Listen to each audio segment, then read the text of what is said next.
한국세계선교협의회 KWMA가 공격적 선교로 알려진 인터콥을 조사할 계획입니다.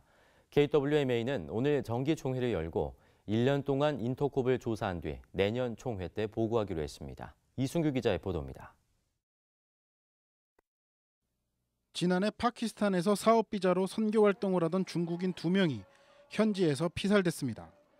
당시 일부 언론에서는 이들이 인터콥과 관련 의혹이 있다고 보도했지만 인터콥 측은 전혀 사실이 아니라고 부인한 바 있습니다.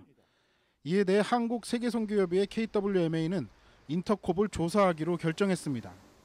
KWMA는 당초 정책협의회에서 인터콥의 회원권을 3년 동안 정지하기로 결정했지만 법인이사회가 1년 동안 먼저 조사를 해보자고 권고해 이 안을 받아들인 겁니다.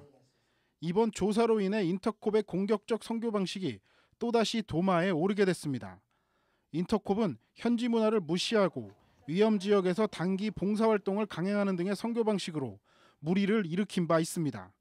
특히 인터콥 대표인 최바울 선교사의 백투 예루살렘 등 극단적 종말론은 여러 선교단체와 교단으로부터 지적을 받아왔습니다. 2013년에는 대한예수교 장로회 합동총회가 인터콥과의 교류 단절을, 대한예수교 장로회 합신총회 역시 같은 해 교류 및 참여를 금지한 바 있습니다.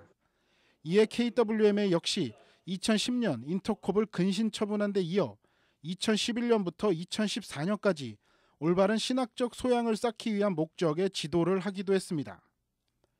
한편 2017년 현재 한국교회가 전 세계에 파송한 선교사는 27,436명인 것으로 조사됐습니다.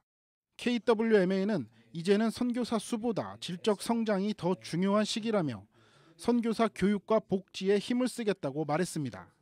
선교사들이 지금까지 나가기는 했지만 이들을 돌보는 선교 지원이 많이 부족했습니다. 그래서 선교사들의 멤버 케어에 대한 이런 부분도 많이 이제 발전해 나가야 될 것으로. KWMA는 대한예수교 장로회 통합총회와 기독교 대한감리회 등 15개 교단 선교부와 기독대학인회, 예수제자운동 등 127개 선교단체가 회원으로 활동하는 국내 최대 선교 연합체입니다. CBS 뉴스 이승규입니다.